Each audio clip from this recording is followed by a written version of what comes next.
తెలంగాణ ఉద్యమ నేత శ్రీ గంగాపురం కిషన్ రెడ్డి గారు ఈ సమావేశానికి వివిధ గ్రామాల నుంచి వచ్చిన ప్రజలకు మరియు భారతీయ జనతా పార్టీ నాయకులకు మీ అందరికీ నమస్కారము. తెలంగాణ విషయం లోపల భారతీయ జనతా పార్టీ వైఖరి మీకు తెలుసు. ఢిల్లీ నుంచి గల్లీ దాకా భారతీయ జనతా పార్టీది ఒకటే నినాదము, తెలంగాణ కావాలని. కానీ మిగతా పార్టీలు మాత్రము మరి నాయకుల లోపల భేదాభిప్రాయం ఉన్నది. ఆ భేదాభిప్రాయం వల్లనే తెలంగాణ రావడం లేదు.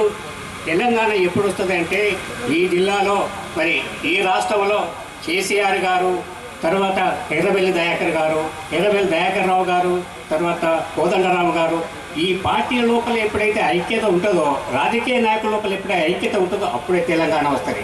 కానీ తెలంగాణ ఐక్యత మెయింటైన్ చేసే వరకు మాత్రం రాదు.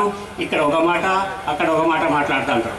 ఇప్పుడు వాళ్ళ ఉద్దేశం ఏంటంటే ఈ జిల్లాలో రాజకీయంగా, ఈ తెలంగాణ ప్రాంతంలో రాజకీయంగా ఎట్లా ఊనుకోవాలి, ఎట్లా పలుకుబడి సంపాదించుకోవాలి అనే ఉద్దేశంతోనే పోరుబాటు తీర్థాలు. కానీ నిజంగా తెలంగాణ వారికి ఇష్టం లేదు. అందుకనికే భారతీయ జనతా పార్టీ చిత్తశుద్ధితోనే పనిచేస్తూ ఉన్నది.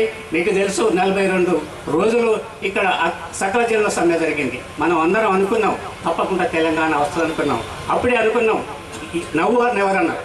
అప్పుడు ఉద్యోగస్తులు, స్టూడెంట్స్, తర్వాత ప్రతి గ్రామం లోపల జేఏసీ ఏర్పడ్డది. అంటే గ్రామాలన్నీ ఏకమైనవి, వాడలన్నీ ఏకమైనవి, పట్టణాలు ఏకమైనవి.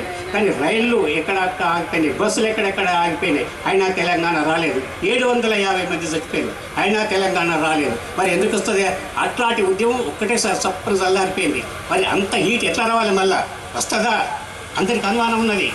అంత హీటు, అంత 700 మంది చచ్చిపోయిన తర్వాత కూడా 42 రోజులు మరి సకల జిల్లా సమ్మె చేసినా కూడా మరి తెలంగాణ ఇవ్వడానికి కాంగ్రెస్ పార్టీ ముందుకు రాలేదు. మరి ఇప్పుడు ఆ స్థాయికి, కింది స్థాయికి వచ్చిన తర్వాత మనం చూసినాం, కైలాసం వాడితే పాంబింగ్ ఉంటుంది, పాంబింగ్ తర్వాత తోకసాడికి వస్తుంది.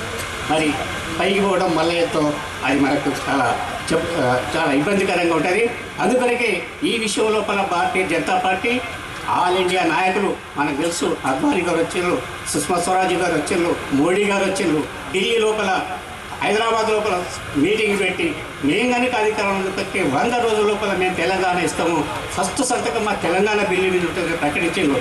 అయినా కూడా మరి రాలేదు, తెలంగాణ రాలేదు. ఇంతకుముందు మీకు తెలుసు, 2004లో 2009లో ఈ ఎన్నికల్లో పోటీ చేసినప్పుడు ఈ తెలుగుదేశం పార్టీ, కాంగ్రెస్ పార్టీ మేము తెలంగాణ కట్టుబడి ఉన్నాము, తెలంగాణ ఇస్తాము అని వాగ్దానం చేసి అధికారంలో రావడం జరిగింది.